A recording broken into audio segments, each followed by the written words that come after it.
नमस्कार, भव्य भारत न्यूज में आप सभी दर्शकों का स्वागत है। अकूत धन संपत्ति पर जिनका अधिकार होता है वह अपने आप को राजा मान बैठते हैं, लेकिन ब्रह्मांड के जन्म मरण की नियत को कोई टाल नहीं सका है। दान पुण्य की बातों पर भी हम आए तो असली दान सिर्फ उसे ही कहा जाता है जो आपकी व्यक्तिगत कमाई हो।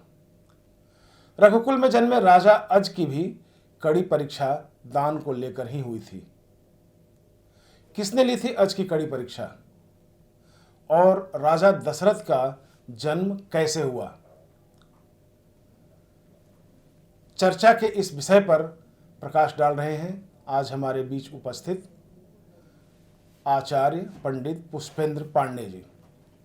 स्टूडियो में स्वागत है पंडित जी आपका। नमस्कार। राजा अज से लेके और रघु तक की कहानी काफ़ी रोचक है और कई इसमें एग्जाम्पल मतलब ऐसे हैं कि जो जीवन में रहन सहन को भी बताते हैं कि आपको किस तरह से रहना चाहिए। जी।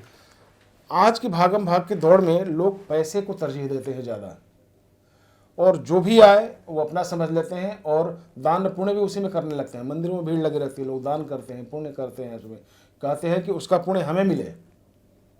कितना जायज़ है ये? देखिए, हमारे जितने भी पुराण हैं, 18 पुराण हैं और 4 वेद, इन सब में सिर्फ और सिर्फ हम लोगों को शिक्षाएं मिलती हैं और शिक्षा दी जाती है, हमें जीवन जीने का एक आधार मिलता है। कर्मों का भी इसमें हाँ, वर्णन। जैसे कि आजकल आप देख रहे हैं, आजकल के भाग भागों की दौड़ में आप कोई भी कहता है हमने ये दान कर दिया, वो दान कर दिया, लेकिन दान किसका लगेगा? आज की कथा जो है आपको इसके बारे में बताएगी। तो शुरू करते हैं। स्कंद पुराण में वर्णन है कि राजा अज एक बार दोपहर की वंदना कर रहे थे। संध्या 3 होती है, एक सुबह, एक दोपहर को और एक शाम को। उसी समय रावण राजा अज से युद्ध लड़ने के लिए वहां पर आए और वहां पर उन्होंने जब देखा कि राजा अज संध्या कर रहे हैं तो वो रुक गया, लड़ा नहीं। उसने चुपचाप वहां पर खड़े होकर के उनकी संध्या वंदन को पूरा देखा। उसने देखा कि राजा अज आचमन करने के लिए जल उन्होंने हाथ में लिया और कुछ देर सोचे और उस जल को पीछे फेंक दिया। रावण ने वहीं पे टोका। रावण ने कहा कि हे महाराज, ये आप क्या कर रहे हैं? वेदों का ज्ञान तो मुझे भी है, मैं भी संध्या करता हूं, लेकिन ये मैंने तो आज पहली बार देखा कि आचमन आप करने के स्थान पर पीछे जल फेंक रहे हैं। ऐसा क्यों किया? तो उन महाप्रतापी राजा अज ने कहा, हे रावण, अभी अभी मैं ये वंदना कर रहा हूं, संध्या कर रहा हूं, और मेरे राज्य में मेरे पीठ के पीछे यहां से 4 कोस दूर एक गाय हरी घास चर रही है और उस गाय को एक सिंह मारने वाला था, तो मैंने अपने जल से बाण बना करके उस सिंह का शिकार कर दिया। रावण को घोर आश्चर्य हुआ कि इतना प्रतापी, इतना वीर मनुष्य हो ही नहीं सकता। उसने कहा, ये तुम झूठ बोल रहे हो, असत्य बोल रहे हो। मैं रावण यहां पर आया हूं, इसलिए तुम डर के मारे कथा बना रहे हो ताकि तुम मुझसे युद्ध ना कर सको। राजा अज ने कहा कि हे रावण, जा करके देख लो। रावण जो है 4 कोस दूर राजा अज के पीछे से चला और सचमुच में वहां पर एक सिंह मरा हुआ था और गाय चारा चर रही थी। रावण ने वहीं पर सोचा कि जो मनुष्य इतना तपस्वी और इतना शीलवान है और इतना भक्त है, जो कि जल से ही बाण का निर्माण कर सकता है, तो उसको मैं कैसे जीत सकता हूं। रावण वहीं से वापस चला गया, उसने वो युद्ध नहीं किया। राजा अज जो थे वो बहुत ही बड़े शिव भक्त थे। जैसे रावण शिव भक्त था, वैसे ही राजा अज भी शिव भक्त थे। एक बार क्या हुआ, वो वन में शिकार करने गए, बीच में उनको प्यास लगी, सरोवर में उतरे तो देखा कि बड़ा ही सुंदर एक नील कमल वहां पर खिला हुआ है। राजा अज की एक बहुत ही सुंदर रानी थी, उनका नाम था इंदुमती। इंदुमती सर्वगुण संपन्न पतिव्रता स्त्री थी और किसी श्रापवश इंद्र के अप्सरा पद से नीचे गिर करके मनुष्य योनि में आकर के उन्होंने स्त्री रूप में जन्म लिया था। अतः वो बहुत सुंदर भी थी। अब इस प्रकार से राजा ने सोचा कि ये नीलकमल मैं अपनी पत्नी को दूंगा। वो नीलकमल की तरफ गए और उसको हाथ लगाया तो नीलकमल थोड़ा सा दूर गया। राजा को घोर आश्चर्य हुआ। राजा ने इधर देखा उधर देखा, कोई नजर नहीं आया। फिर दोबारा तोड़ने के लिए गए तो नीलकमल थोड़ा और अंदर चला गया। तभी आकाशवाणी हुई कि हे राजन, तुम पुत्रहीन हो, संतानहीन हो, अतः तुम्हें यह अधिकार नहीं है कि तुम इस नीलकमल को हाथ लगाओ। जाओ, पहले तुम्हारा जब संतान होगा, जब तुम्हारा कोई पुत्र होगा तभी आना, तभी तुमको ये नीलकमल मिलेगा। राजा अज को बहुत ही दुख हुआ, बहुत ही दुख हुआ, और वो उस दिन के बाद से अपने महल में दुखी रहने लगे। ना उनका पूजा में मन लगता, बस ना राजपाट में मन लगता, बस दुखी रहने लगे। निसंतान वाले शब्द उनके दिल जी, में बैठ गए। उनके मन में वो बैठ गया। निसंतान की पीड़ा जो है वो निसंतान ही समझ सकता है। इस प्रकार से भोले बाबा ने देखा कि मेरा भक्त उदास हो गया, मेरा भक्त जो है वो दुखी है, और भगवान कभी भी अपने भक्त को दुखी नहीं देखते। उन्होंने तुरंत यमराज को बुलाया और आदेश दिया कि हे यम, मुझे नहीं मालूम कि कौन से प्रारब्ध का दंड इसको इस वक्त मिल रहा है, जाओ और इसके पुत्र की व्यवस्था करो। यमराज आए और सरयू नदी के किनारे आकर के उन्होंने एक कुटिया बनाई और ब्राह्मण वेश धारण करके वहां रहने लगे। जब रहने लगे तो रहते रहते वहां पर भिक्षा मांगने लगे। उस समय सतयुग था, कोई भी निर्धन नहीं था, दुखी नहीं था। राजा के पास एक बार वो निर्धन ब्राह्मण का वेश बना करके गए और वहां से उन्होंने कहा कि हे राजन, मैं बहुत ही निर्धन हूं, मुझे जी, यमराज ने जो है ब्राह्मण का वेश धारण कर रखा था। जी जी। तो वो वहां से गए और राजा के पास भिक्षा मांगने लगे। राजा ने अपने मंत्री सुमंत से कहा कि हे सुमंत, आप जाइए और इनको हमारे खजाने से जितना धन ये ले जा सके उतना दिला दीजिए। महामंत्री सुमंत जी गए और उस ब्राह्मण को ले जाकर के खजाने के पास ले जाके खड़ा किया और बोला कि हे महाराज, हे ब्राह्मण देव, आप यहां से जितना ले जा सकते हैं ले जाइए, सारा धन आपका। ब्राह्मण ने कहा कि महाराज, मैं ले तो जाऊं, लेकिन किसका धन ले जाऊं? मैं तो राजा से मांगने आया था, ये तो तुम्हारी प्रजा का धन है, कर से इकट्ठा किया है, राजा ने क्या कमाया है वो चाहिए। अब सुमंत बड़े आश्चर्य में पड़े, किसी ने पहले ऐसा कोई बिल्कुल ही प्रश्न ही नहीं किया था और ना सोचा था। तो वो फिर दोबारा उसको राजा के पास ले गए। राजा के पास ले जाकर के ब्राह्मण को खड़ा किया गया। ब्राह्मण ने कहा कि महाराज, वहां तो जनता का धन पड़ा हुआ है, अगर जनता का ही धन चाहिए तो मैं जनता से ही जाके मांग लूंगा, आपके पास क्यों आऊंगा? आपने क्या कमाया है ये बताइए। राजा ने कहा हाँ हाँ, मैं अपनी कमाई से देता हूं, ये लीजिए मेरे गले का हार। उसने कहा ये भी तो जनता का है महाराज, याद कीजिए ये कर से ही आया है, अर्थात आपके पास आपका धन ही नहीं है। जब आपके पास आपका धन नहीं है तो आप ब्राह्मण को क्या भिक्षा देंगे? दान तो वही होता है जो आपका अपना कमाया हुआ, अपने खून पसीने से अर्जित किया हुआ है। अब मैं भिक्षा के लिए आपकी प्रजा के पास ही जाऊंगा, लेकिन प्रजा के पास भी क्या करूंगा? जिसका राजा ही कुछ ना दे सके उसकी प्रजा क्या देगी? अब राजा अज को बड़ा ही घोर आश्चर्य हुआ और लज्जा भी आई और बहुत ही पश्चाताप भी हुआ कि आज एक गरीब ब्राह्मण मेरे द्वार से चला जाएगा। उन्होंने कहा महाराज, कल की सुबह होने से पहले मैं आपको कुछ ना कुछ दक्षिणा जरूर दूंगा। और राजा अज जो है अपने राज्य में भेष बदल करके निकल गए और जाकर के एक लोहार का घर मिला, वहां लोहार कार्य कर रहा था रात को।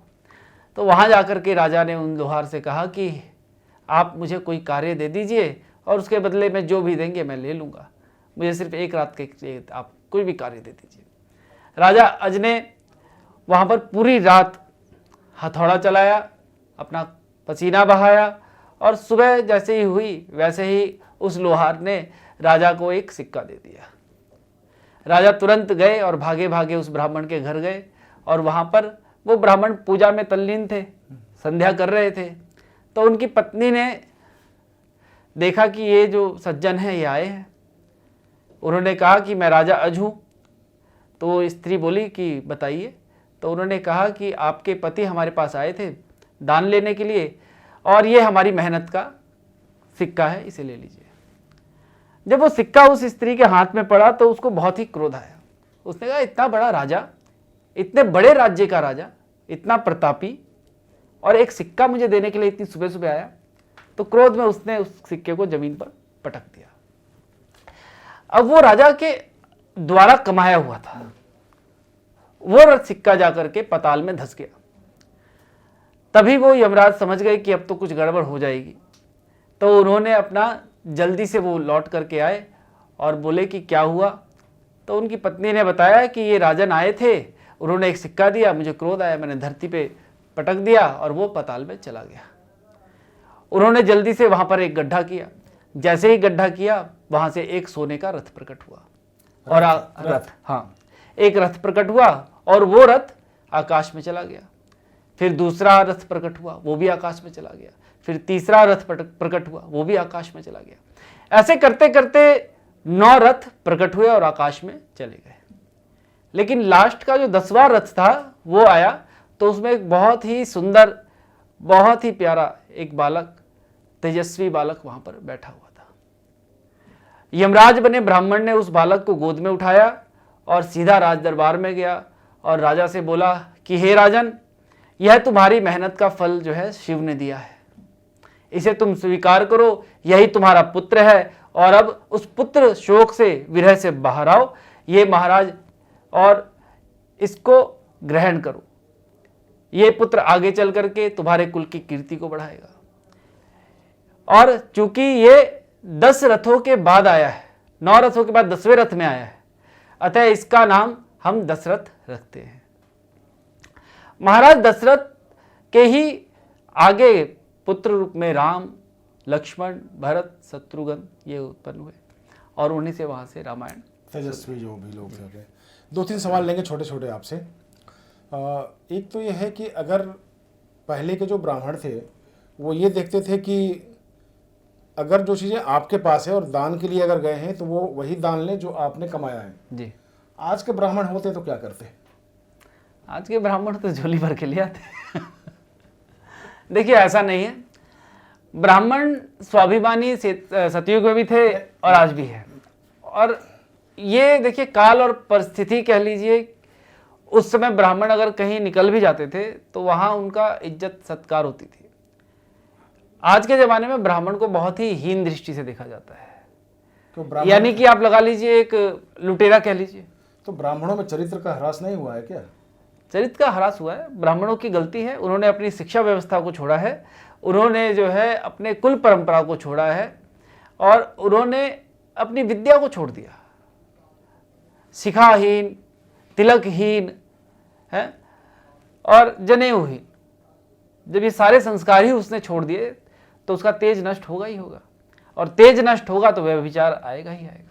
और जब व्यभिचार आएगा तो वो पतन भी होगा। जैसा कि आपने बताया अभी कि लोग ब्राह्मणों को उटपटांग बातें बोलते हैं, सब करते हैं, तो वो तो पतन का कांड है।